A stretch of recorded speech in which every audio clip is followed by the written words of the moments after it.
A 64-year-old male technical writer presents with a headache of 2 weeks duration. The headache is described as a constant pressure-like sensation over the left frontal region. It has been slowly increasing since onset and has reached the point where the patient can no longer tolerate the pain. All right? So we're talking something that's significant here. This is a couple of things already that push it out of the realm of maybe a normal headache. The patient's wife is worried that her husband seems to be somewhat forgetful and confused. Okay, bells going off in our head, ding, ding, ding. Review of his past medical history shows that he was a heavy smoker, but quit 3 years ago. He has consulted a physician for tension headaches several times in the past 20 years. What would be the question you would want to ask him right then? Okay, has he ever had it tested? But even before that, how is it treated? But even before that, How does this pain compare to that? thank you. How does this pain compare to that pain?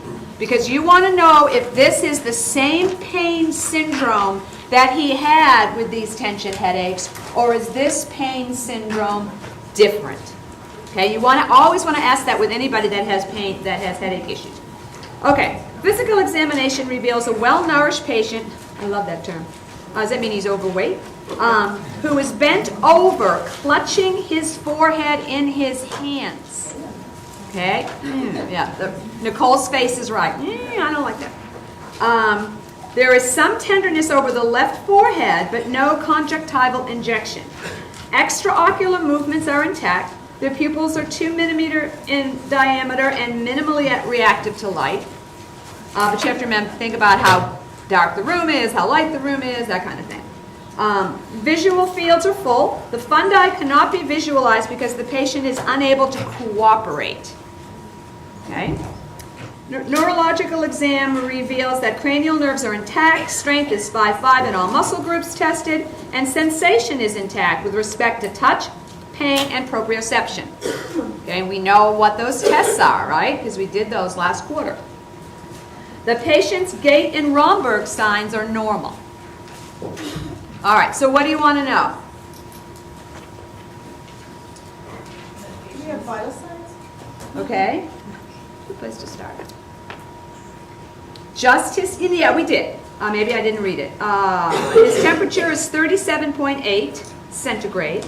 Pulse is 100 per minute. Respiratory rate is 20. And his blood pressure is 160 over 100. Okay, now, that could be pain related, but. So what things, so we've got his vital signs, so we want to know what? What's the first thing we want to know, Jonathan? How's the pain compare? Okay, how's the pain differ? And then all those other things you guys asked. If he had pain before, did they do any testing and did they treat it and was there any relief from that treatment? What else do you want to know? You said the wife said he seemed confused. So I would want to ask him some complex Okay, so you might even want to give him a mini Mendel if you had the time. But you would certainly want to ask more from the wife about that. What does she mean? What manifestations of that confusion and stuff is important? Okay, comorbidities. His blood pressure high. Has he been diagnosed with hypertension? Has he been treated for hypertension? Is he taking medicine now? Any falls or injuries? Okay, any falls or injuries? Is this the worst headache he's ever had? Is this the worst headache he's ever had? Any visual changes or disturbance? Okay. His exam was fairly normal, but has he experienced any visual disturbances during this? Anything else? Okay. Has he been exposed to anything like that? Caffeine? Caffeine's a friend of mine.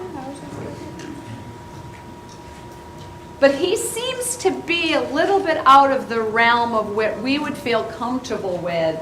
Head in his hands, confusion. Even though his neuro exam is intact, the fact that he has some personality changes makes you a little more concerned. Okay, so headaches can be like headaches or like chest pain. They can be something that's absolutely, I love this picture, They can be something that's absolutely benign or something that is serious and you need to get to the root of it. Most people have experienced a headache at some time in their life. I love this little picture because he has the little thing on his head, but his little eyes look sad. His whole little face looks sad, like he really does have a headache. But I think that's just the way bulldogs look. Anyways, he's got a little ice pack. Yeah. All right, so it is a major health problem. Most people at some time in their life have an experience of a headache. It is big business. Again, you know, when we were talking about cough, I told you to go to Walmart or Walgreens or Target or whatever and look at the wall of stuff for people with a cough. Well, go back to that same aisle, or maybe a different aisle, and see all the stuff that's there for headache relief. Every kind of headache you can imagine, a sinus headache, a tension headache, a migraine headache, you know, and in between I just have a sort of kind of have a headache medication. There's lots of stuff out there, and it's big business. You know, we spend a lot of money on Advil. We spend a lot of money on ibuprofen, on Aleve, on these over-the-counter medicines that people will take fistfuls of when they have a headache. And they do. You all do. I bet you all take more than one Advil when you have a headache. Allison says she doesn't. But she's shaming other people up there who do that. But it is definitely something that is experienced by all age groups. And if anybody noticed in the newspaper, I think it was Sunday, or Sunday, there was a story in there. It says, Migraines Impact on Teenagers Study. And it's a research study that's being done by children's about children.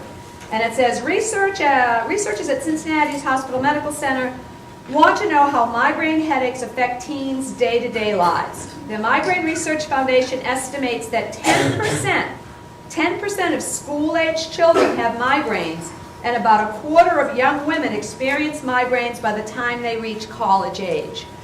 So they're doing a big study. They're actually looking for recruits for kids aged 11 to 18 to do an interventional type study on children with migraines, doing migraine diaries and also medication interventions, and they're giving them all little eye touches so they can, which would be a cool way to get kids involved.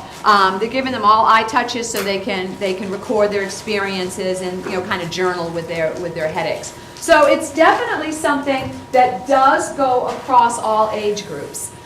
You know, children as young as 5 can have migraines. So definitely something to keep in your repertoire when you're looking at people across the ages.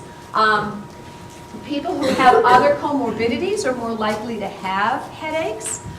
People who are female are more likely to have a history of headaches and certainly migraines. For females, it's the 7th most frequent presentation. For men, it's the 9th most frequent presentation. And usually men will present with headaches that are causing an large amount of pain, because usually they kind of put off going to any kind of provider in the first place. But they will their pains are very severe, and more men, and we'll talk more about this in a little bit, but more men have a type of headache called a cluster headache than women. Women are more likely to have migraines. But a quarter of all women with migraines get 4 or more attacks a month. That's a lot of days lost if you really have a crippling migraine. That's a huge effect on your activities of daily living, which is something else we would want to ask this gentleman. How has his life changed in these last 2 weeks in relationship to his headache? Was he someone that exercised and is not able to? Is he someone that worked and has not gone to work because of the pain? So those kinds of things are important. 90% of the adult population have had a headache at one time. 78% are tension type. 13% women and men aged 13 to 55 have migraines. Work loss of $150 million work days per year. And that's an interesting statistic that's really changing a little bit, because back in the day, people would take a day off when they were sick. But now you have people, so you actually have loss of work productivity because they come, but they're not really there. So there's, a difference between being absent and being absent but present kind of thing. So there's probably more of that than actual lost days there. Again, this is just statistics. You don't need to memorize all of these, but it's important information to know because you can certainly educate the patient and relax them a little bit about the frequency and the prevalence of headaches, that most people have a headache at one time or another. Survey found highest incidence of migraine headache in females 30 to 49 age with low-income population at highest risk, that's another one of those statistics that's very kind of odd. You'll also see this in women with cervical cancer. They have a higher incidence of lower socioeconomic women have a higher incidence of cervical cancer as well as this, and you have to wonder if it's access to care. Are they, because they're at a lower socioeconomic level, is that because they don't have insurance and therefore they don't have access to care, or by the time they get access to care, their symptoms or whatever are more advanced. So it's just something to think about.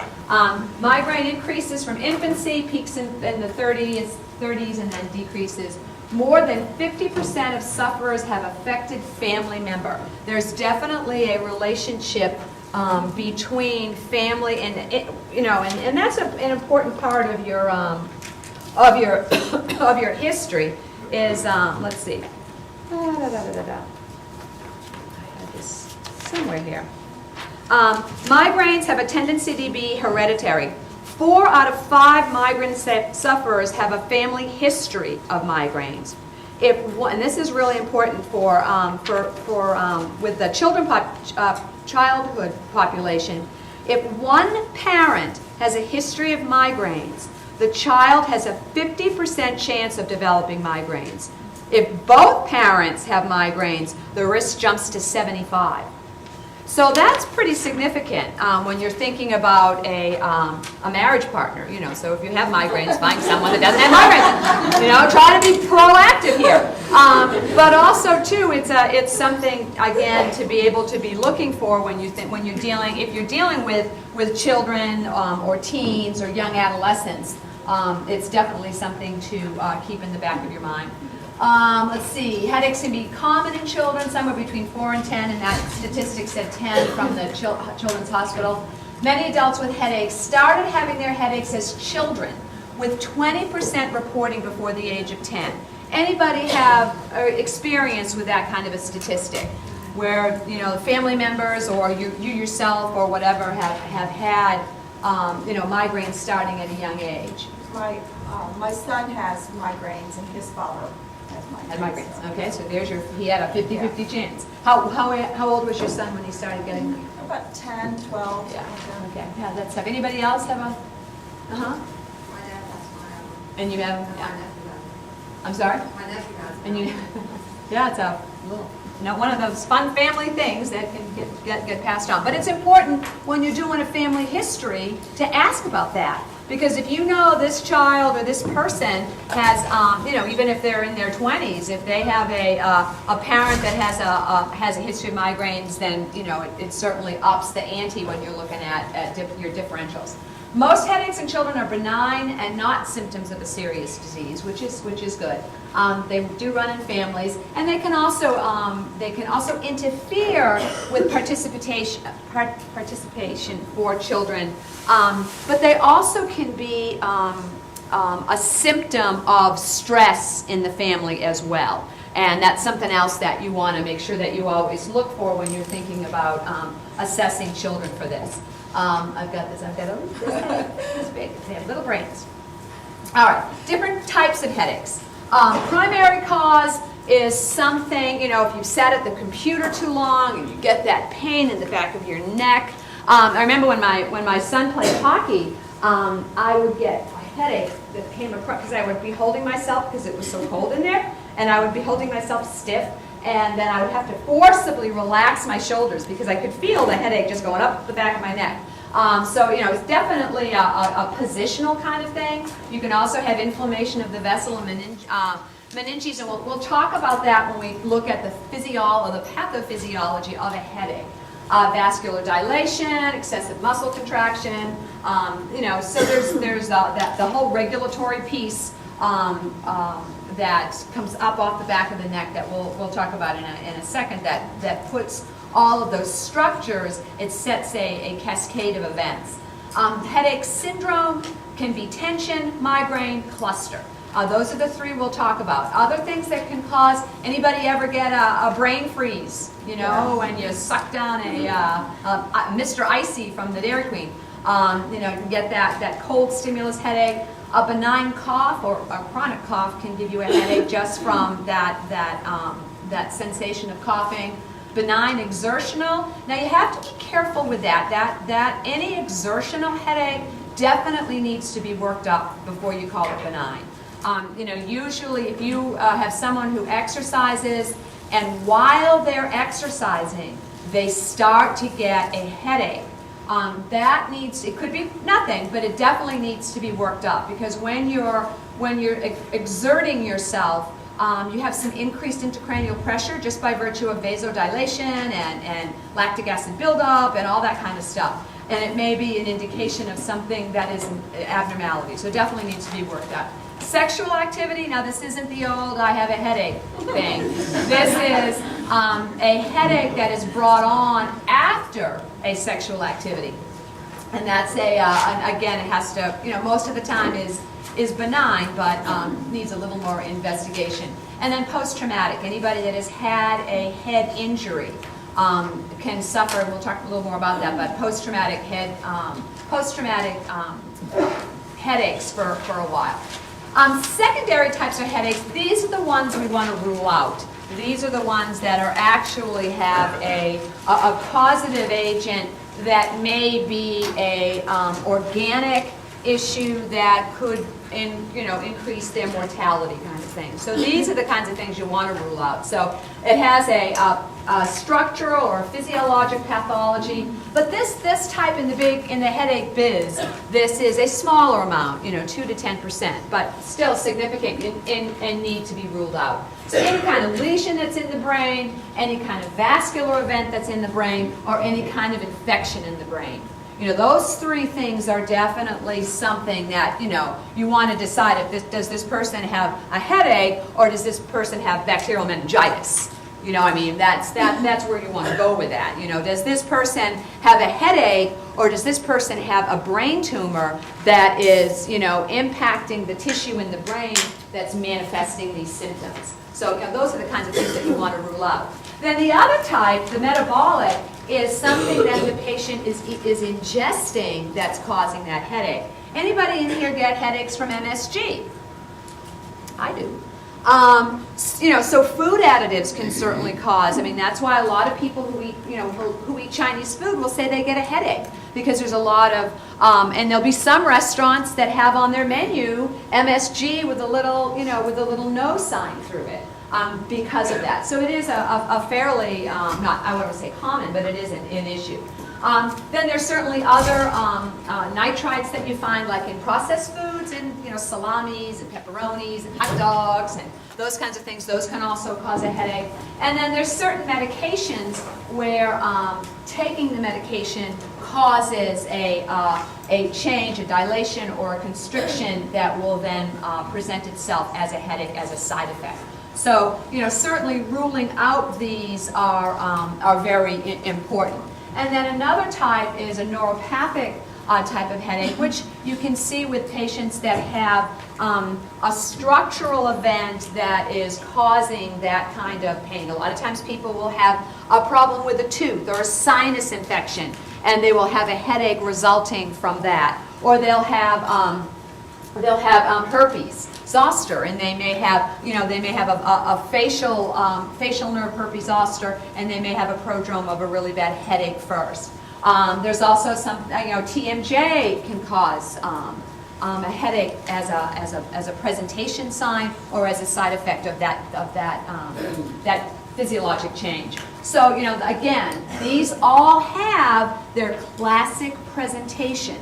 And it's that classic presentation that helps us when we go to do the history and physical of knowing what we can throw in and throw out, just like in your case study. You know, before you walked in that room, you had the classic presentation, the classic physical signs, and the classic testing that you would do if the patient fell into that classic presentation. And then once you get in the room, you start asking questions, and the questions that you ask help you rule in or rule out. You know, the rationale for the questions that you ask help you rule in or rule out these different differentials. And that's the process that you go through with the case study is the same process, just faster and smaller, that you go through when you walk into the room with the patient and start deciding what it is. So, you know, knowing what the classic presentation is then helps you. Okay, now we used to think with headache patho was that it was a vascular response to initial constriction and then vasodilation, and that was what the previous thought was when you looked at headache phenomenon. Now they actually are in there and they see that there's altered levels of serotonin, this thing called substance P, and then this neuropeptide. And I've got a couple of pictures in there of how that cascade event occurs. But what's important is, why do some people have that response sometimes or not ever? What is it that triggers this? Because it is a triggered event. We know that asthma can be a triggered event as well. Someone, is exposed, walks through Bath and Body Works and is exposed to smells, and it will trigger an asthma attack. Well, they're fine, and they go by a cat, and all of a sudden they can't breathe. So there are triggers in our system, and we all have light switches, little light switches in our bodies that will flick on or flick off depending on our level of threshold. And a large part of that in migraine or headaches is that family connection, so you pass on that flip switch when you when you have something that is familial in a genetic way. So what kinds of things will throw that switch? Why do some people never get a headache and somebody else gets headaches all the time? And what you have to understand is, or help the patient understand is, what's your switch? What's the thing that's going to push your switch on? And a lot of people have very, very specific triggers, just like I'm fine until I'm around a cat.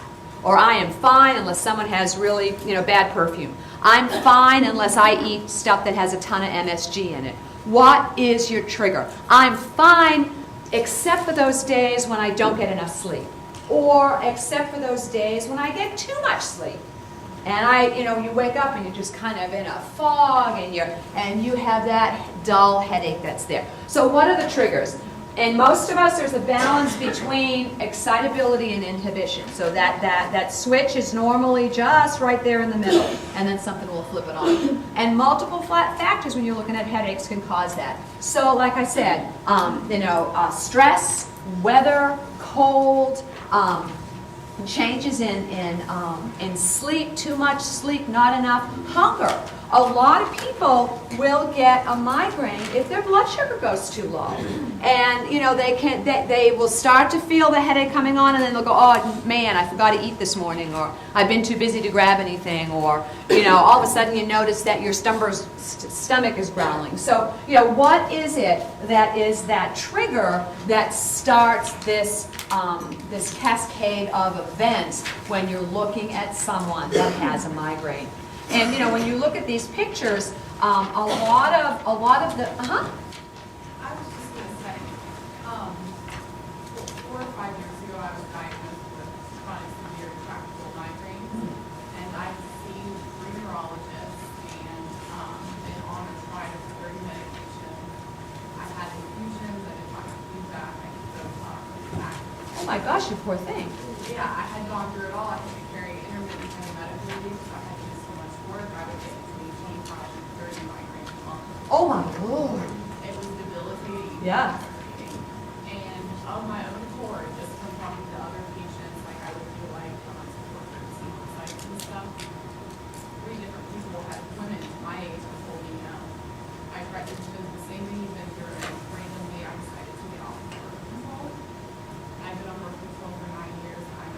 And none of those neurologists mention birth control?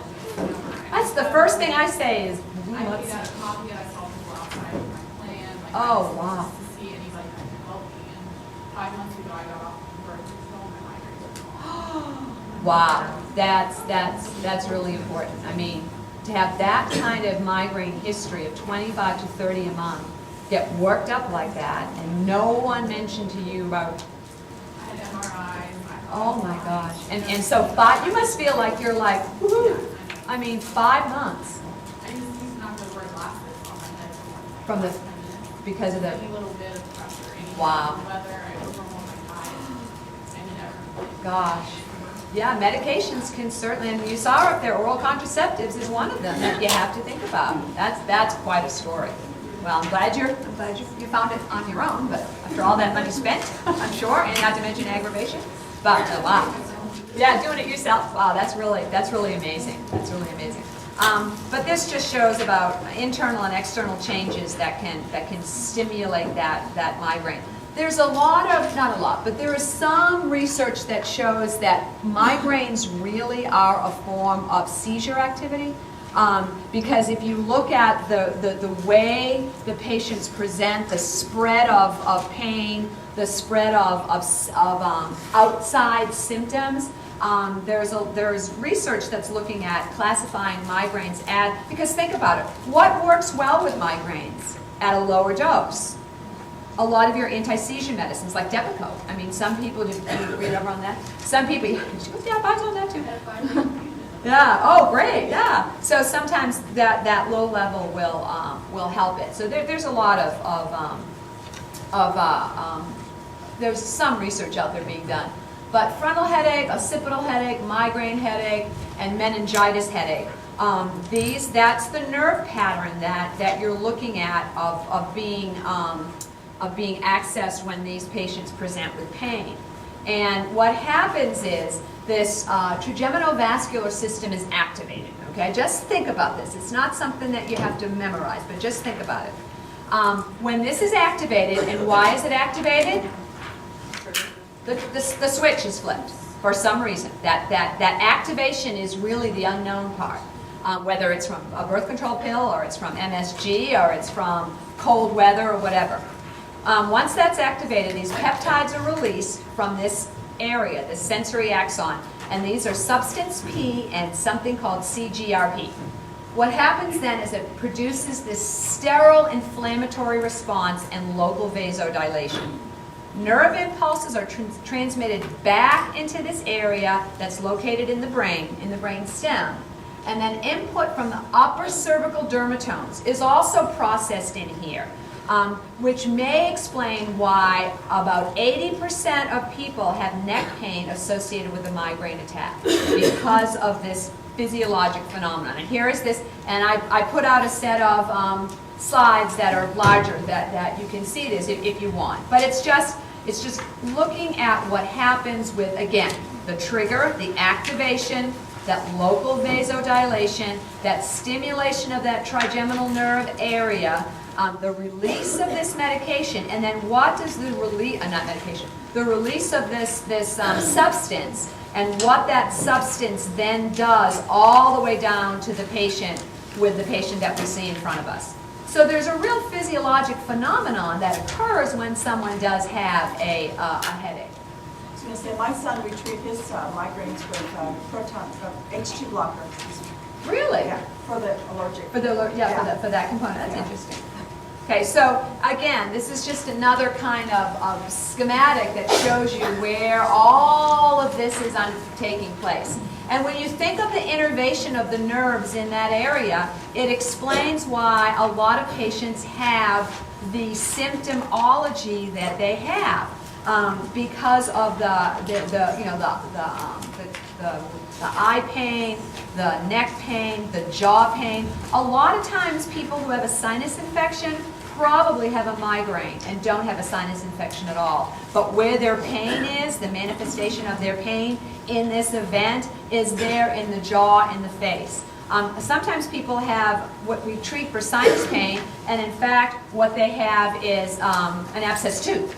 You know, so you have to really ask the questions to help isolate what the issue is. And again, migraine generator, that's your switch, that's your flip, whatever it is. Some people have an aura, some people don't. And then again, this is what happens, this dilation, you know, what kinds of pain and response that they have. So they have nausea and vomiting because this chemoreceptor from the trigeminal nerve is accessed. So that's that particular manifestation. And then the hypothalamus is also involved. That's why they may have photophobia or phonophobia. And then, you know, when this is activated, that's when they have the pain. So again, helping patients understand what the patho is of the migraine really does help them understand why it's so important for them to find their trigger or to look for what it is. And, you know, again, it may be very hard to find, but you know, that's a real important part of it, because all of these little cascades of events all start with something that flips the switch, that causes it, that generates it, that activates it, whatever it is. So, you know, these kinds of things, and it says here that this facial nerve activation causes that nasal congestion, the rhinorrhea, and the runny eyes that people get, that oftentimes they blame on a sinus infection, when in fact it's a migraine. And people who have chronic sinus infections really need to be fully investigated whether it is a sinus issue or is it a migraine, because if it's a migraine, we can treat them to stop the response. I mean, the whole thing about migraine therapy, though we're not talking about therapy in this class, but the whole thing about migraine therapy is to, and this is the term, abort the migraine. You have to, you know, with medication, you stop the migraine just as that trigger is activated. And so knowing what it is that's happening, if they have these chronic sinus infections, it may be an issue of a chronic migraine, and that's the manifestation that they have. This is another really good picture that I like. It talks about what's involved, and then, you know, why we get, when you think about where their stuff is hooked up, why the patients get the presentation that they get. They get the pain, they get the eye pain, they get the sinus pain, they get the jaw pain, and they get the neck pain. And it's all because of this physiologic response to whatever it is that is triggering it. Another component is the serotonin 5-HT1D receptors. And these receptors can absolutely shut down this sterile inflammatory response. And this is why the triptans work. That this is what triptans are. They are an agonist. They work with this 5-HT1D in order to shut down this inflammatory response. So again, if people know what they're taking and why they're taking it, and you know from a physiologic standpoint, it's a lot easier to explain to the patient what is it that's going on. There are some other theories about you know, causes for migraines. This is this neurohormonal alteration with cluster headaches, and we'll talk about that a little bit more. And then the high numbers of females with migraines that oftentimes begin just before or just after menarche, they think are associated either with complications from the oral contraceptive and those high doses of estrogen, but they do believe that there's an estrogen component to it. So a lot of times you may find a woman who's had migraines all her life, but once she gets postmenopausal, she doesn't have them anymore. She doesn't have any estrogen anymore. So there's a good side and a bad side. Also, too, sometimes you find that when women are pregnant and those higher doses of estrogen, they will have more migraines. Yeah. Okay. Make sure, though, you marry someone who doesn't have migraines. You know, so that's something that is a contributory effect. The interesting thing about aura is also from a physiologic standpoint. Now, we could never do this study nowadays, but back in 1941, this guy did a study on people who had migraines. And what he did was he went into their brain and put in little electrodes in their brain. You can't get away with that nowadays. and actually watch the aura move across the cortex of the brain, 3 millimeters a minute, following the topography of the brain. And he could see, as it passed over the brain, what the corresponding symptoms were. You know, people have lots of different auras, and we'll talk about that in a second, but he actually watched this go across, and some people have more than others. Some people can have auras that include auditory hallucination, you know, depending on how severe their aura is, and they usually pass through the same kind of aura all the time when they have a migraine, because that's their pattern across the top of their brain. So, when we're doing differentials on people, we're going to be asking questions that help us determine what kind of migraine and whether or not this is something that you can rule in or out from a high suspicion index that this is either more than a migraine, or this is a migraine, or this is a tension headache, or a cluster headache, or something else. But 99% of the diagnoses can be done, and this was a proven statistic by a really good history. I know you had beat that into your brain how important a good history is, but yet here again is another example of how important that history is. Family history, we mentioned, filter warning. It mentioned, as I said, 4 out of 5 migraineurs has a positive family history, and that's the other statistic that I mentioned already.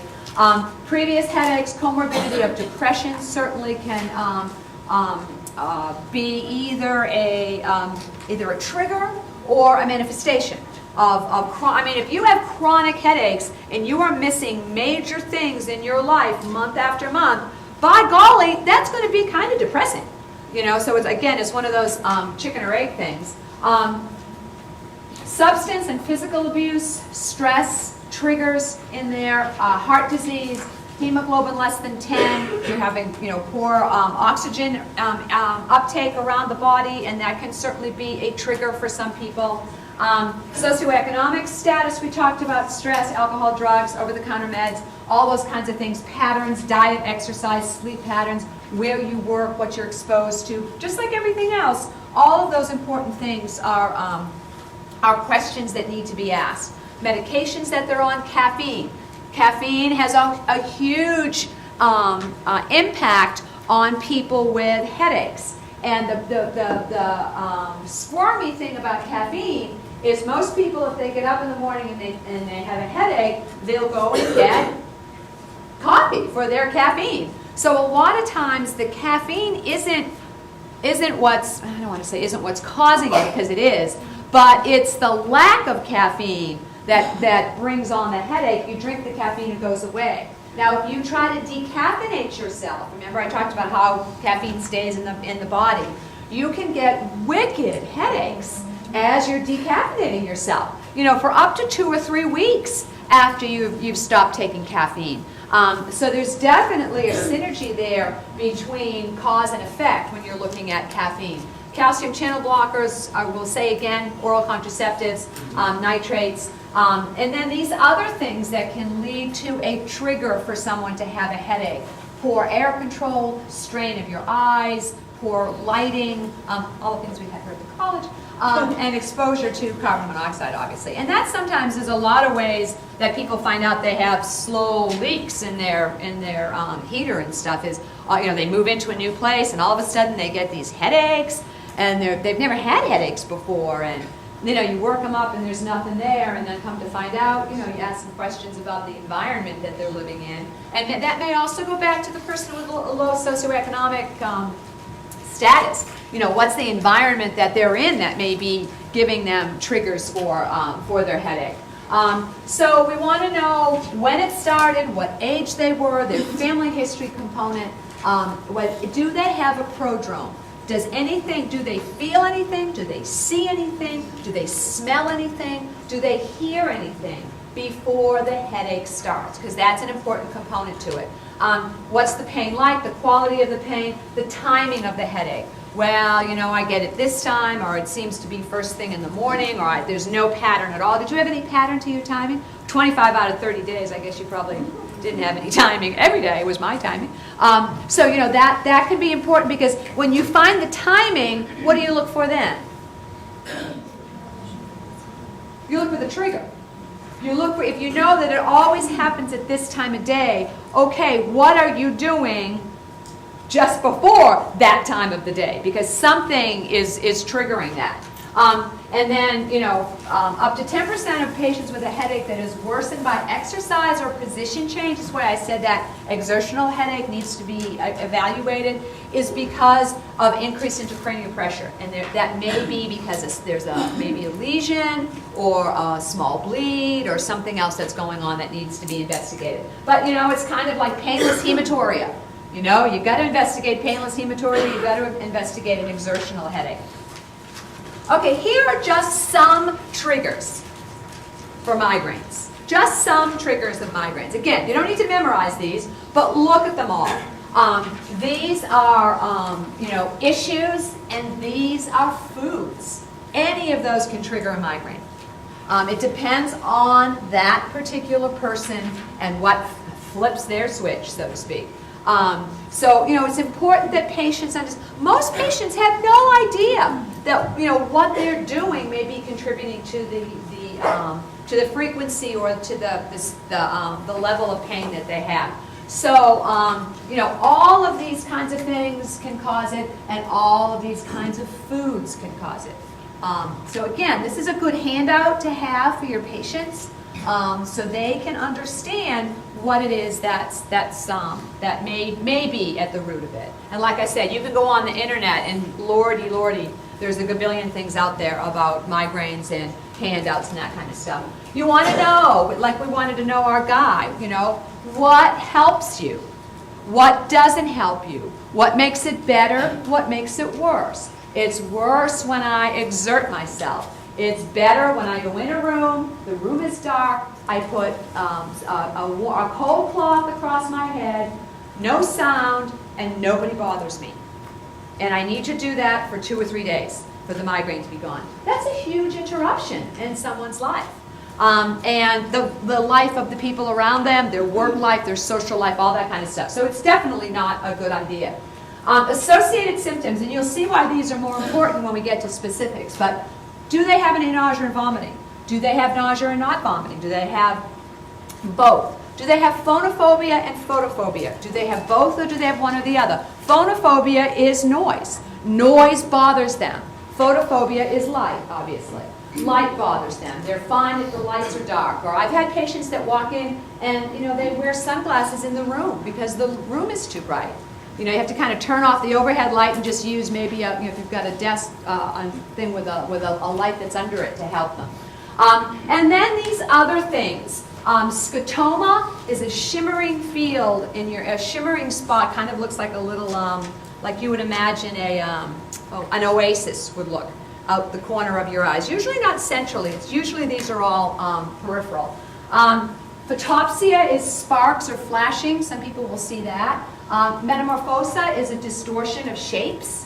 You know how in some rear view mirrors it says, be careful, the thing coming behind you is a lot bigger than it looks? That kind of thing, that an elephant charging you. And then Tacopsia is scintillating scotomas and little zigzags. Anybody ever experience any of these? Are those considered auras?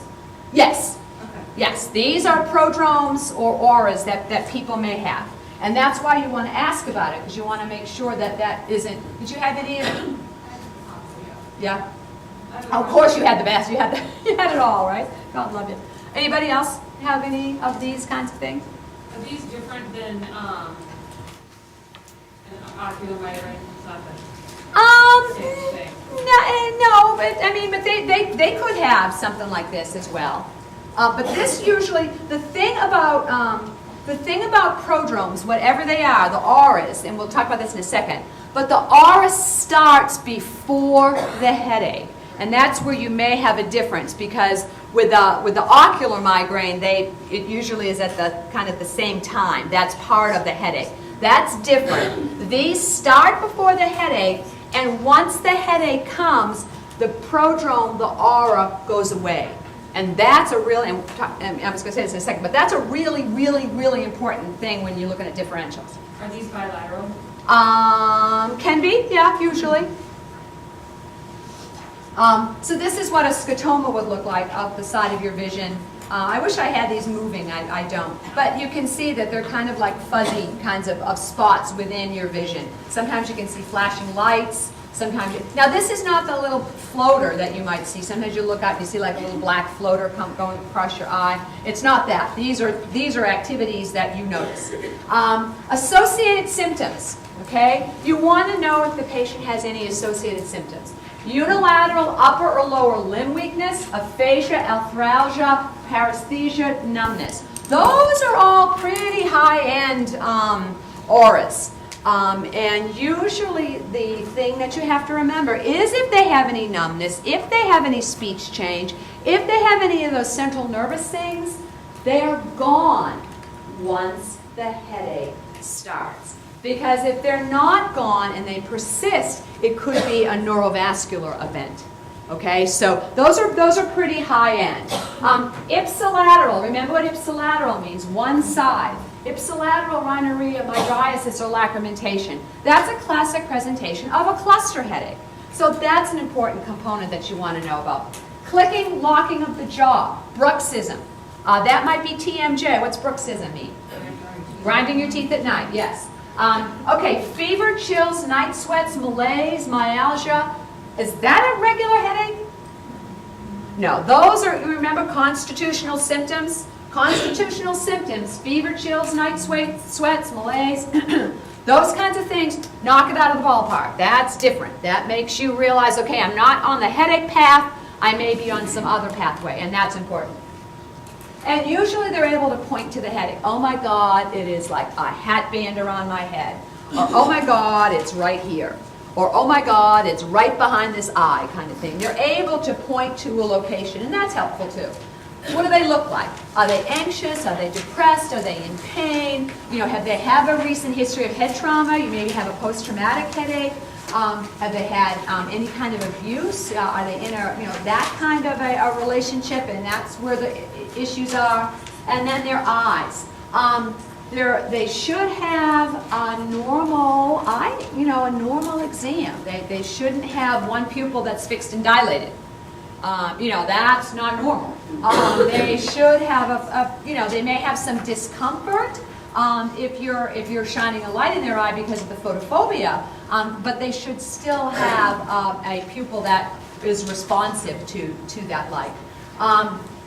And this ipsilateral lacrymentation that we talked about with cluster headache also has a Horner's syndrome, which I'll show you a picture of in a second, that happens when people have chronic cluster headaches, and this is a phenomenon that occurs. And then you want to look in their ears. Maybe they have an infection, and that's why. You know, maybe they have TMJ. Maybe they have temporal arteritis, which we'll talk about in a minute. That's really important. So you want to check those temporal arteries for any kind of tenderness or induration. Oral, remember I said if they had an abscessed tooth, they could have a headache pain. And then C-spine and paraspinal muscles, you know, as you're going down along the spinal column, especially in that cervical area, do they have pain there? Do they have tenderness and nuchal rigidity? Okay, nuchal rigidity is going to be making you think what? Meningitis. So, you know, that's why you put all these things together. That's why you know what should present. Most of the time, we're talking about, you know, common things occur commonly. And when it doesn't respond, then you start looking, I like that. You start looking for other things. Okay. As I told you, I think in health assessment, there is an international society for headaches. And the International Headache Society has descriptive symptoms and components in order to diagnose a tension headache, a migraine with aura, and a migraine without aura. And there are like a little checklist of things that you have to look at. Tension type, like we said, is the most common. 10 previous episodes in life. The number of days with a headache is less than 180 a year. Like, who's counting that up? Or less than 15 a month. Okay, that's a lot, but it's less than 15 a month. They last 30 minutes to 7 days. Okay, that's unusual. And they have at least 2 of these pain characteristics. Pressing, tightening, but non-pulsating. Okay, that's important. That's a differential because it moves you to a different category. Mild or moderate intensity. I have this, I mean, how many times have you had a headache?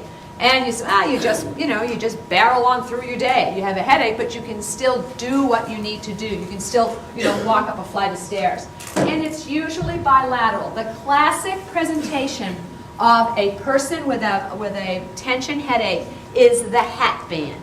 They feel like they have it all the way around their head, that bilateral component. And they have no evidence of organic disease. What does that mean? I don't have brain tumor. Okay, but how would you know that? Okay, so, going on the whole brain tumor thing, they don't have papilledema, increased, intracranial pressure. They don't have a fever. They don't have general weakness. They don't have facial drooping. They don't have, they don't have any of that stuff that would manifest it as a neurological exam, or a anoxia because their, hemoglobin is 2, kind of thing, and that's why they have these horrible headaches. Tension type still, no aggravation by walking stairs or physical activities. And they have, I like this. This is not my language, this is their language. They have both of the following. No nausea or vomiting, so that's one, they don't have it. And photophobia and phonophobia are absent. Okay, so they have no nausea or vomiting, no phonophobia or photophobia, or they can have some anorexia, which means, loss of appetite, and they can have one of those, but they can't have both. Okay, if they have both, again, it changes them. And then the history and physical and the neuro exam exclude any other secondary type cause, any other type of organic issue. There's also a term called chronic tension, and that just means they have all of the same stuff, but the frequency is more often. So if they have more than 15 a month, if they have more than 180 a year, but it still hits all the same other components, then it's a chronic type of headache. This is just that thing in a more of a schema that you can, a schematic thing that you can look at. Presentation, bilateral pain, pressing but non-pulsating. They can continue with their activity. They can work through mild to moderate. Usually the tension type headaches occur later in the day because it takes you a little bit of the day to get tense. Usually we don't wake up tense, but we may have this morning. I did. I slept terrible last night. I guess I was worried about the test too. I must have woke up like 4 times. And so, that kind of thing, usually it is later in the day. No vomiting, however, that nausea, anorexia can be there, and present with either or neither photophobia and phonophobia. Migraines. How do we determine if someone has a migraine? Okay, that's the tension headache. You notice the tension headache didn't have any kind of aura to it. The tension headache is fairly straightforward in symptom and in presentation.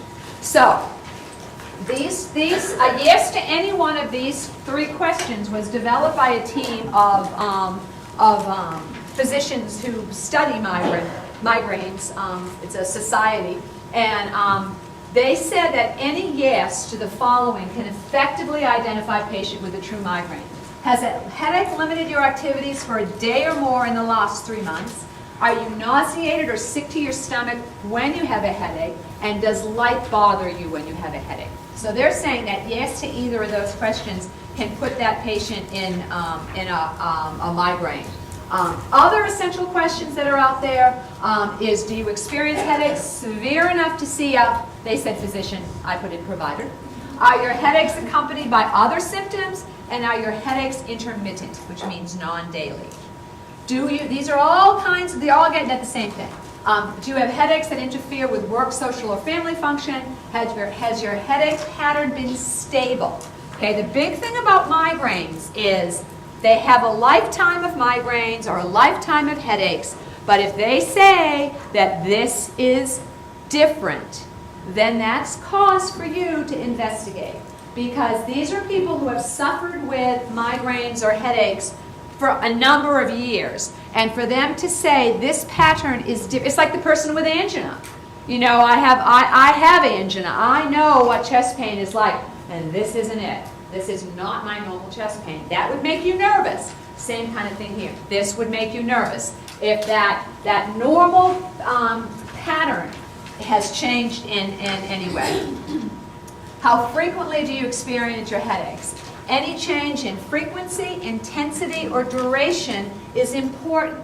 Okay, I have headaches all the time. Usually I know if I take 3 Excedrin migraine and I lie down, within an hour my headache's gone. But that's not happening. My headache, even with that, is persisting, and then I've gone on and I've taken 800 of ibuprofen, and I took a couple of my husband's Percodan that he had for his shoulder surgery, and then my mother came over and I took one of her Xanax, and I still have this headache. You know, I mean, people do this.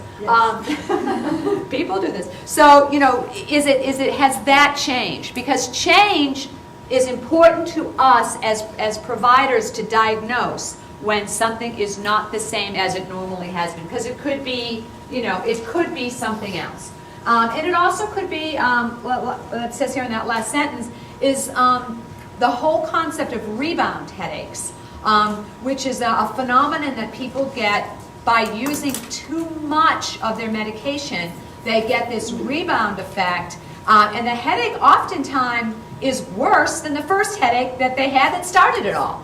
And that's an important piece of information that you need to get at. And the other thing is, which we said from the get-go with our patient here, is what have you tried before, and does it work?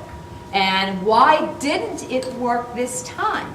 Because that's also an important phenomenon. What is it that has changed that may be the reason behind it? Bless you.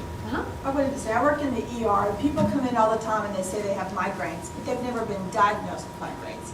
So I get to the point where I ask, well, have you actually been diagnosed with migraines? Because they just assume they call everything a migraine. Yeah, and that's very, very true. And a lot of people do that. You know, they'll say, oh, well, I have, you'll say to them, have you ever had any anxiety, depression? Oh, I have anxiety. Have you been diagnosed with it, or is that a self? Because we all do. We all self-diagnose ourselves all the time. We're probably not quite as bad as you know, well, maybe we're not, as the lay public, but yeah, a lot of people will say that, and that's a good follow-up question. But I think it can bias the clinician, because you just assume it's a migraine and you Right. can miss something. Exactly, much more and that's why important. you want to ask them about this headache in relationship to other ones that they have had. And the other thing, too, that happens with migraines, especially in the ER, is, you know, they usually give them that cocktail of medication. And if it's a migraine, it's going to respond. If it's not, it won't. So, you know, that helps you, too. But, yeah, you're right. A lot of people absolutely say that they have a migraine when they don't meet the International Headache Society. Right. So you can ask them that. Have you compared your symptoms to the... They'll think you're crazy. Migraine headache without aura, 80%. And this again is their criteria. The headache lasts 4 to 72 hours. Children under 15, the headache may last 2 to 48 hours, which are untreated or unsuccessfully treated. They tried something, it didn't work. They tried something else, it didn't work. So you want to find out what they have tried. Like we said before, it can start as young as 5 to 6 years old, and has 2 of the following characteristics. Now, when you start looking at these characteristics, you can see that when you compare them to the tension headache, it's different. And that's what you're going for. You're going for classic presentation, patient profile, you know, paradigm of the diagnosis. So they have 2 of the following characteristics: unilateral and pulsating. Well, there you go. Those were the other 2 under tension. It was bilateral and it was non-pulsating. So, you know, helps you differentiate. Moderate to severe intensity, where it inhibits or absolutely prohibits their activities of daily living. So this is the person who goes into the room, you know, turns out the lights, and is out of operation for X number of hours to days. Aggravated by walking the stairs or similar activity, maybe? I don't know what that word is supposed to be. Routine. So again, different from the tension headache. During the headache, they have at least one of the following: nausea and or vomiting, photophobia and phonophobia, okay? Again, different from the tension headache. So you're getting some good data here. At least 5 attacks meet this criteria, and again, no evidence of organic disease, so you have to make sure that you rule that out. This is just another way of looking at the criteria for the migraine without an aura. So what do they look like when they come in? Well, they have a unilateral location. They have the pulsation. They have that moderate to severe intensity, one of the nausea, vomiting, photophobia, phonophobia, unable to work, and it is aggravated by activity. All very different from the tension. Okay, so what's the migraine with an aura look like? And the migraine with the aura is very similar to the migraine, except about the aura pot. Because the aura is their warning. And that's what it is. It's a warning that this headache is coming. And it has the criteria of the migraine, and then at least 2 of the attacks with 3 of these type of characteristics. And this is important. Underline this. 1 or more fully reversible aura symptom. Okay, that indicates a focal cerebral brainstem dysfunction. So, the flashing, the whatever that patient's aura is. But this is the important part, the reversible piece. At least 1 aura symptom develops gradually over 5 minutes, or 2 or more symptoms occur in succession. So they can have more than one thing going on. But no aura lasts longer than 60 minutes. What the classic presentation is they have the aura, then the headache, and when the headache starts, the aura goes away. And that's the classic kind of presentation. Because if this aura that is a cerebral issue or a brainstem issue persists, then there may be something else going on. There may be an organic cause of what's going on. Okay, so that's important. And then again, there's no organic etiology that you see. So here's just another one of those slides to have it all in one place. But the important thing is the relationship of the aura to the start of the headache. The fact that the aura goes away most of the time when the headache starts. Or if they do have an aura that persists, that it doesn't persist longer than that 60 minutes. But that's usually pretty unusual. Most of the time the patients with an aura will, did you find that, our migraine expert up there? That the aura went away when the headache started. Yeah. And that's pretty classic. So the migraine with aura, they have the reversible symptom. That's the important thing. They develop, doesn't last longer than 60 minutes, and the headache follows the aura. That's how you can differentiate this. I like this picture because it gives a good example of what actually is happening to the person when they're having that migraine attack. And they say it the 5 phases, but here everything's okay. Then the flip is switched somehow, and it's triggered, and you get that prodrome. You get, these kinds of things just before you start to see the aura. So if you have people do really detailed migraine diaries, you can see this component before the aura starts. And then, they have the headache, they have the post-headache, which is, where they feel, kind of lousy for a while. Even though the headache may be gone, they feel bad, and then they come back to normal again. So there's definitely a physiologic phenomenon that occurs when you're looking at this. Again, this is just another picture that talks about the prodrome, where the aura is in that phenomenon, and then what the headache phase, and how the post-headache component to it, where it takes, they may have muscle pain in their neck, they may have, different from a headache, but just pain left over from that inflammatory response that they have to suffer with. But it's definitely something that's, we need to differentiate. This is the migraine comfort. It's the comfort of you. This makes you feel better, the provider feel better, when the patient has this presentation as opposed to this presentation. So if they come in and they say, oh, this is, you know, I've had this headache and I always get them around my period, and my mother and my father had headaches, and I had an aura, and it's the same aura I've been having since I was 12, and they're nice and stable. That makes us feel much better. Okay? But if they come in and say, worst headache ever, thunderclap, you know, all those other things, what these things are doing are they are pushing it out away from the normal presentation and giving you the indication that something worse is going on. So, you know, worst headache ever, thunderclap, new onset of a headache in a patient older than 50 who's never had headaches before. Now that's not a normal episode. Presence of any of these things, they're going to change it. If they've got fever, if they've got nuchal rigidity, if they've got you know, focal neurological findings where they have a drooped mouth or they have, you know, slurred speech, that kind of stuff, that's going to make you have to rule out something else first. And then any change in the headache, anything that makes the headache itself different from what it was before. You want to take a break?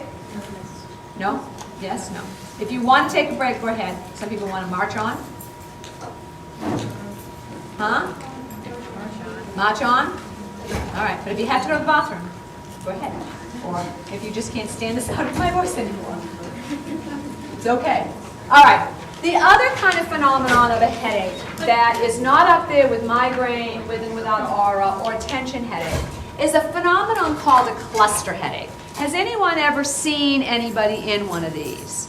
If you worked in the ER, you may, because a lot of times, who comes in with this cluster headache? A male patient, and what do you treat him with? Now with oxygen. Nowadays, that's what you treat him with, is 100% oxygen usually, and they get better. Cluster headaches are very, not very common, but are found in young to middle-aged men, are the most common. Short duration, but they can have multiple ones in a 24-hour period.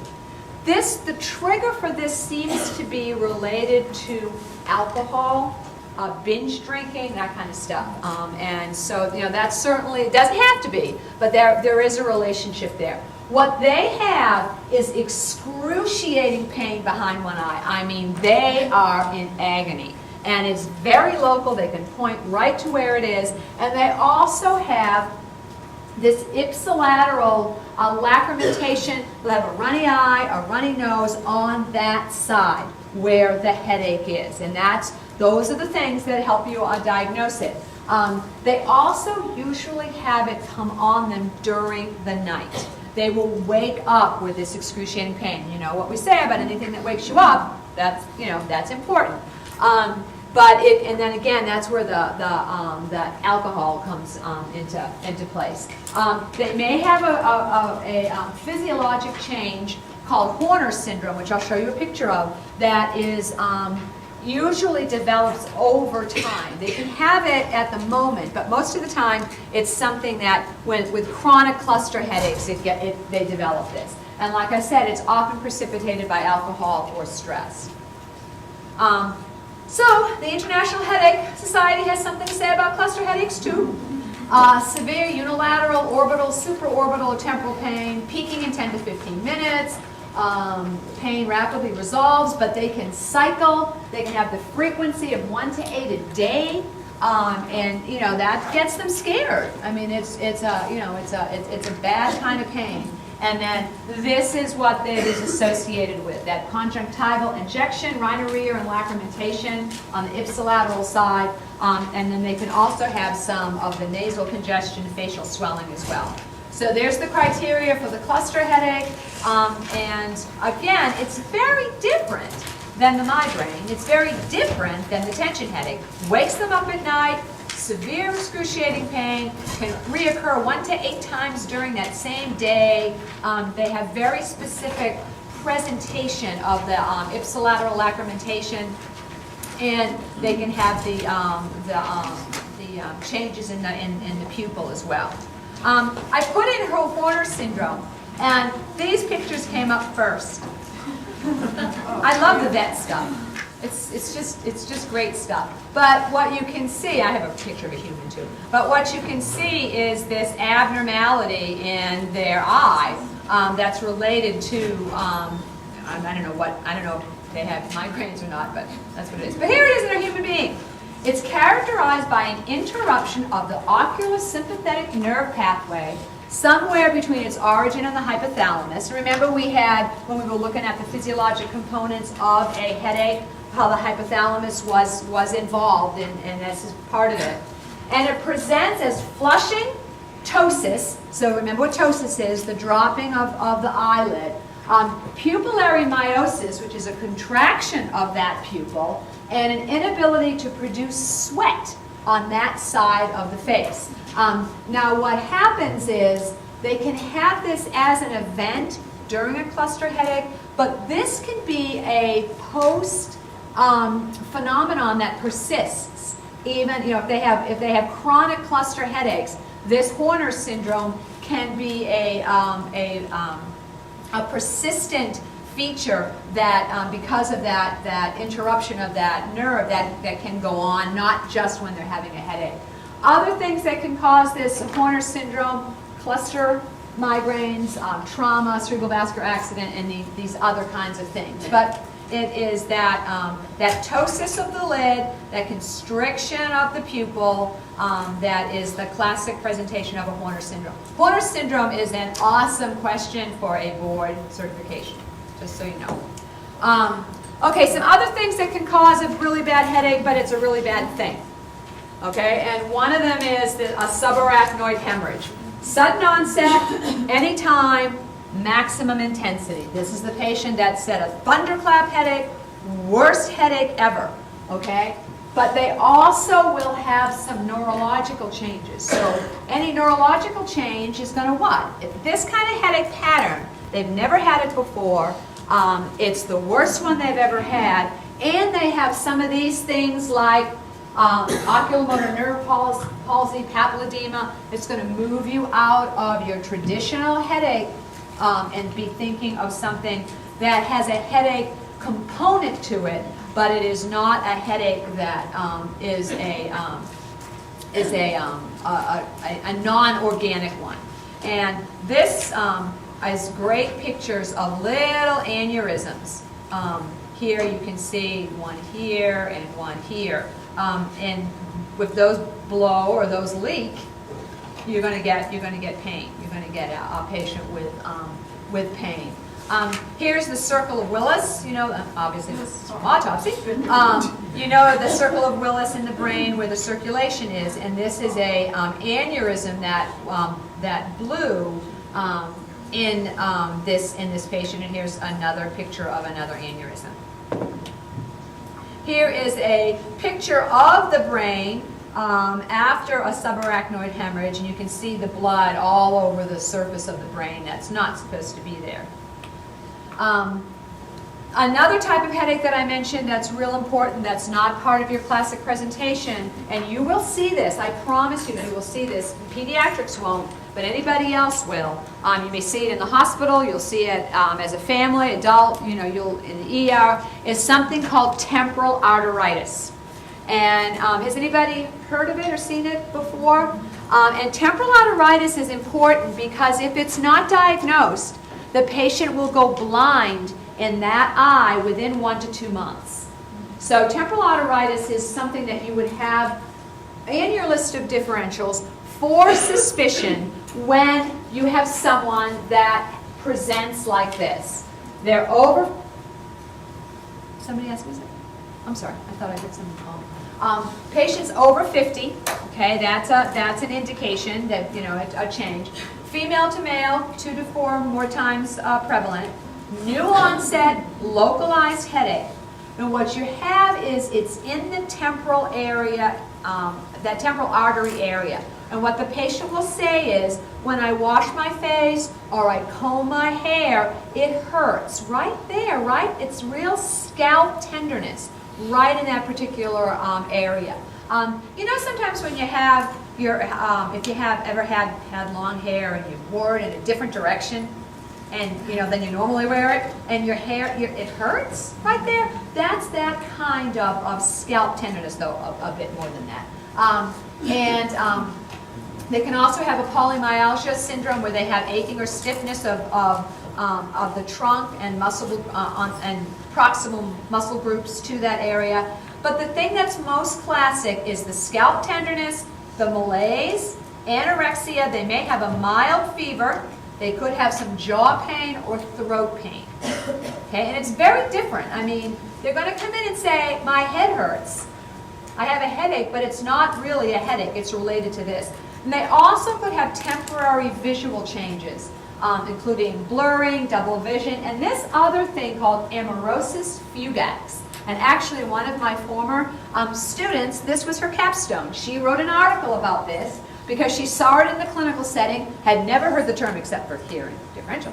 And so she wrote an article that actually got published because it was an interesting thing. But Latin fugax means fleeting, and Greek amaurosis means darkening, dark, or obscure. So they actually have a transient blindness on that side. Now, hopefully it's transient, and then that's the thing that scares them enough to get to be evaluated, because that side can go blind, because what's happening is you have an inflammation in that artery that's decreasing perfusion to the rest of the optical area. So what you're going to do is you're going to check their ESR, you're going to check their CRP. The gold standard is a temporal artery biopsy, but they usually don't do that unless they're not responding. Usually the way you treat this is high-dose steroids, and they do well. But if they're not, then they will go in, and if they think it might be something else, they'll go in and do a temporary artery biopsy. But their SED rate is elevated because there's inflammation. Their CRP is elevated because there's inflammation. And then they also might have a mild to moderate anemia, and they also might have an elevated platelet count because of the physiologic thing that's going on. So the presence of any three of the following 5 items allows diagnosis of giant cell arteritis with a sensitivity of 94% and a specificity of 91. Hot dog! That's pretty good. That's a lot better than most stuff that we do. And it's just these things, the things I mentioned, the age of onset, the new onset, the temporal artery tenderness, the Westergren, a SED rate of greater than 50, and then if they have a biopsy. But they don't have to have the biopsy. They can have 3 of the following 5 items. When you're looking at the SED rates, just to put it in perspective for you, men under 50 should have less than 15. Men over 50 is less than 20. And what we're saying here is the result is greater than 50. Okay, so that's a significant one. Women under 50, less than 20. Women over 50, less than 30. That's the normal. And the same thing with children. You can also do a SED rate on them, and that's normal for them. This is a nice little thing that I made big for you if you wanted it. For temporal arteritis, it's one of those differential diagnosis kind of cards. The important thing is it can cause loss of vision, and that loss of vision is permanent, okay? Be within 1 to 2 months if it's not diagnosed. And then what this is saying is that any patient who may be elderly, who has an elevated SED rate, a fever of unknown origin, normal WBC, you may want to see if they have a temporal arteritis. So it's not something, actually the men mess around with. This is the dilation of that temporal. Now, some people have this normally. I mean, this isn't the diagnostic piece. But you can sometimes see an induration, what they call it, an induration of the vessel in the head, along with that scalp tenderness. Anybody, who's seen this? Any other things that you saw that were different, or you've seen one? Yeah, one person wants it. Yeah. Anybody else have anything different with this? But it's definitely one of those things. If you see it once, you will not forget it, because it does. And I love things that have classic presentation, because if they have a classic presentation and they have things they should have and things they shouldn't have, boy, does that help diagnosing. It helps us, to be, as long as you know what that normal presentation is, it can help you rule stuff in and out. I like that. Okay, another uncommon type of headache, but presents with a headache syndrome. It's not a headache, but a headache, having that pain is part of it, is obviously bacterial meningitis. But what's your big differential here? Someone who has bacterial meningitis is what? Sick. I heard somebody say it. They're sick. They're not just strolling in saying, I got a headache kind of thing. They are definitely sick. So they have the overall presentation of acute illness, fever, nuchal rigidity, nausea and vomiting, and a diagnostic test for that would be an LP, but usually they treat before. The other thing is brain tumor. That's what you have to, that's what everybody worries about, is am I missing a brain tumor or am I missing a bleed in the brain when someone has this kind of phenomenon? And that's probably one of the things they were looking at you when they did an MRI or, Well, I asked him when I was in Eagle, and he said when they start to scare you, That was an interesting way. So he told you that if they start to scare you, then we can get you an MRI. I've never seen that written in the literature, but that's an interesting. Hi, they're scaring me. Today's the day. Okay. But that is one of the major concerns that people who have headaches worry about. Now, the most frequent presentation, though, of a brain tumor or a space-occupying lesion in the brain is seizures, not headaches. Less than 20%, which is still a lot, I think, but less than 20% of people who have brain tumors present with a headache. They're usually more likely to present with a seizure, and that's pretty obvious. That's obviously very significant. Things that will help differentiate if that it might be a space-occupying lesion would be a Valsalva maneuver or a position change worsens the headache. Because what are you doing when you do Valsalva, or if you're changing your position, you're changing the intracranial pressure. Awakened at night, we know how we feel about things that wake us up at night, and heaven knows they have a mental status change. What was our guy having? Mental status change. He was having what? Some confusion and memory loss. So that's a significant, that kind of boots him out of the ballpark of a headache into something that may have a headache syndrome. They may have neurodysfunction, okay, so cranial nerve, sensation, whatever, with this brain tumor. And like I said, it's less than 20%. The thing, again, one of those comfort measures for us, though I think it's kind of creepy, but early diagnosis usually doesn't influence the outcome of brain tumors. I mean, the brain tumor type itself, whatever it is the one that it will give you information about prognosis. So, that's one thing, and it really depends on the type of cell, a type of brain tumor that they have. This is just a picture of a brain tumor here. This one's kind of obvious. Here and the thing about, and we've talked about this before, we have a vault, it's real hard up here. It doesn't give. So anything that changes the space in there will put pressure on the rest of the brain tissue. So if you have something that's an increase in mass, like a tumor, or you have an increase in blood, like a bleed, or you have increase in cerebrospinal fluid, like a hydrocephaly, you are going to move brain tissue.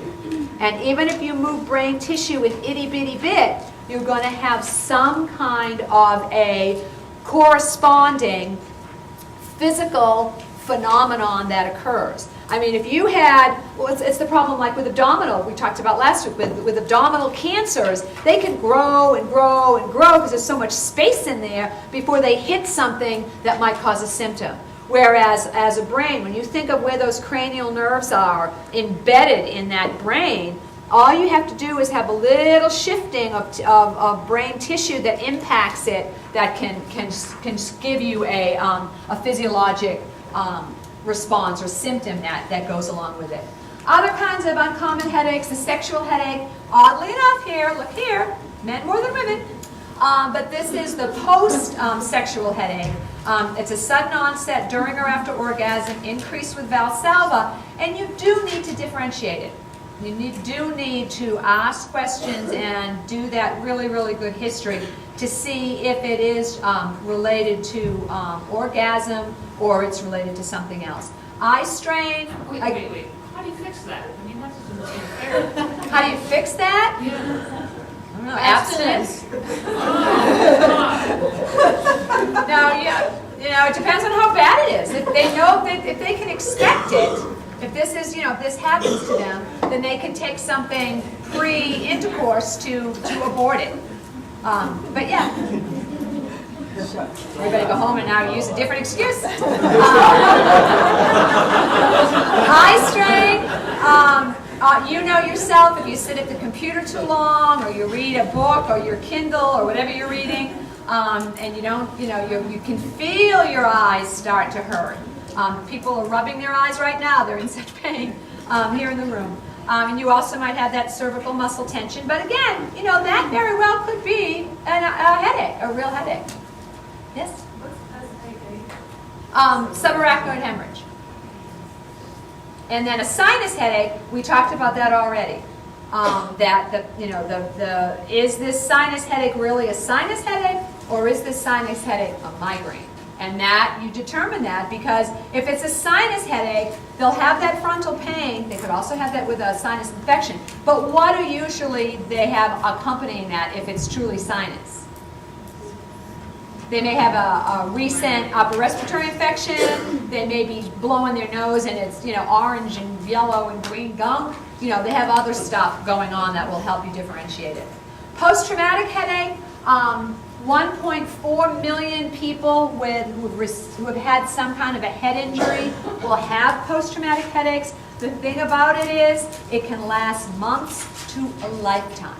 Okay, so if you're seeing that person and you didn't know them when they had that head injury and they're having these headaches, it's important to be a part of your history to ask them, have you ever had a head trauma in the past that could then be corresponding with this headache now, kind of thing. So, it's important. And the other thing is the neuro exam is normal. So it's, they don't have other manifestations of issues with it.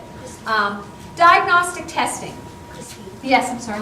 with the post-traumatic headaches, do those usually start immediately, or can they start? They can start anytime. Like years later? even? Yeah. They can start a lot later. That's why you have to ask about it. Diagnostic testing depends on the way they present. If you are, 99% sure that this is a plastic tension headache, then you treat. You talk about, triggers. You talk about changes, and then you bring them back to see if it's changed. If it hasn't, it's kind of like low back pain. You treat, and if it still persists after, 30 days or whatever, then you bring them back, or it's refractory to treatment.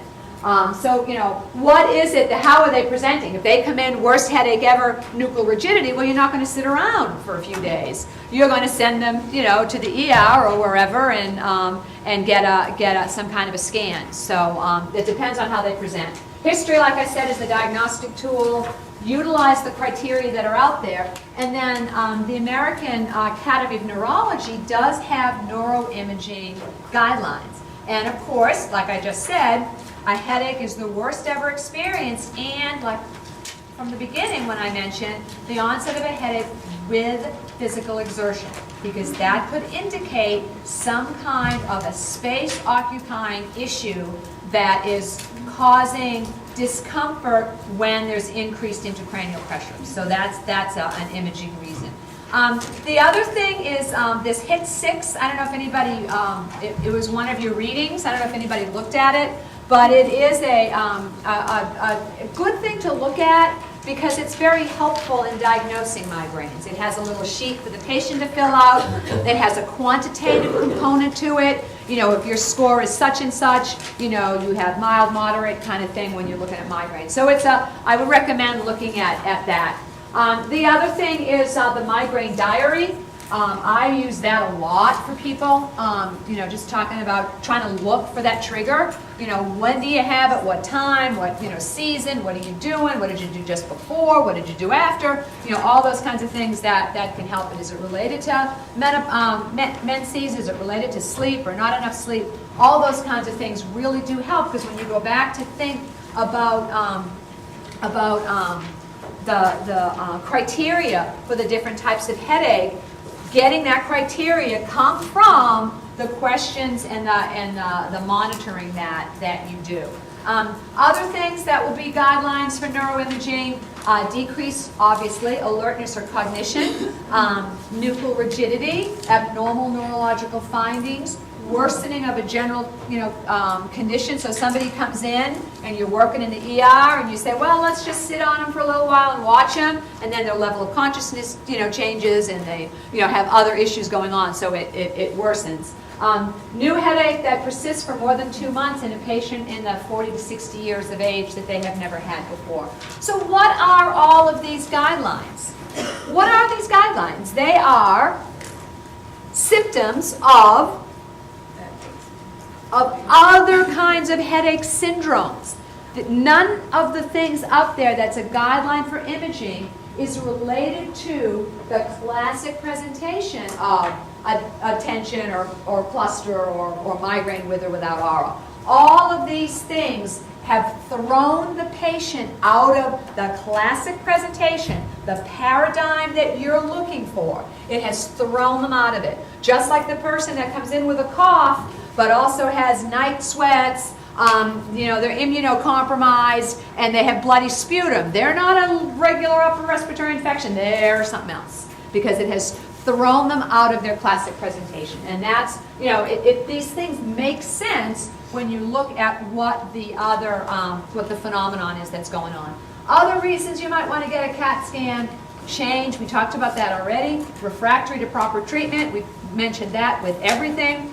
Worsened by the Valsalva maneuver. And the headache is persistently, and they call this locked. That the headache never moves, it's always in the same spot. Some of the headaches can have that presentation, but again, you have to look at the whole situation. And you hear a positive orbital bruit. That's another thing that they may have. A bruit is always a change. Joyce, how do you spell juggling? Headaches are things that you joke. You're all thinking, how do you spell juggling? Headaches are things that you are going to see. You are going to see them in children. You are going to see them in all across the lifespan, and they are going to be debilitating. They're going to be manageable, but patients are going to have questions about them. And that's why you need to do that really, really, really good history. Okay, what's the matter with our guy? I told you about that. What's the matter with our guy? You can't ask a question. Yes? The last part, this might be a silly question, but orbital buoy, are Yeah, that's what I said. You can put your stethoscope like over their eye and hear it. If they have a buoy, you can hear it. Does our guy have a history of a head trauma? Does our guy have a history of a head trauma? Good question. They didn't say. That is a good question. What else about our guy? What don't you like now about our guy? What has moved him out of what you might have thought he had before to now? Okay, mental changes, and He looks really sick. he looks, because he sounds like he looks sick, because he's got his head in his hands. It's more than mild to moderate. Right, it's more than mild to moderate. And he's what? He's telling us that he can't handle the pain. It's so severe, and that. So what else worried about us? The pressure, the constant, he can't tolerate it, the forgetfulness and confusion. He was a smoker. He's had headaches before, but it's nothing like it was before. His pressure's up. And What was the onset? Was it, they didn't ask, and we want to know that. We want to know what he was doing when this happened, but they didn't ask that, or they didn't tell us that. So this patient, unfortunately, underwent a CAT scan of the head, which, did he meet neuroimaging requirements? Yeah, because of the memory and confusion is the thing that makes you nervous. So he certainly met the neuroimaging component. And it revealed a mass in the left frontal lobe. A chest x-ray revealed that he had what? Lung cancer. That was what that smoke thing was in there for. He had lung cancer that had metastasized to the brain. Our poor little guy. He underwent palliative care. So it was not a good outcome. But you can see how he absolutely was not the classic presentation of a headache. All right. Next week, we have Sharon Balkenhol coming, who's going to do chest x-ray and pulmonary function tests. Okay, that sounds like fun. As soon as I get her stuff, I will